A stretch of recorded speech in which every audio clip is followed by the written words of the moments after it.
चाकोबीन ने कहा, कोई मुझसे दोस्ती नहीं करता। सब कहते हैं मैं बहुत छोटा हूँ और मेरे पास खेलने के लिए कुछ खास नहीं। लालीपाप ने प्यार से मुस्कुराकर कहा, असल खूबसूरती तुम्हारे दिल में है। तुम छोटे जरूर हो, लेकिन तुम में इतनी मिठास है कि सबको खुश कर सकते हो। ये सुनकर चाकोबीन का चेहरा खिल उठा। लालीपाप ने उसका हाथ पकड़ा और उसे ले गई चॉकलेट वाटरफॉल की तरफ, जहां सारी मिठाइयां जमा होती थीं। वहां लालीपाप ने सबको चाकोबीन से मिलवाया और कहा, दोस्ती साइज से नहीं, दिल से की जाती है। आज से चाकोबीन मेरा सबसे अच्छा दोस्त है। आहिस्ता आहिस्ता चाकोबीन सबका चहीता बन गया। वो अपनी मीठी बातों से सबका दिल जीतने लगा।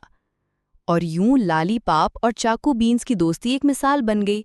दोनों हर रोज नए दोस्त बनाते, गीत गाते, खेलते और मीठी मुस्कुराहटें बिखेरते।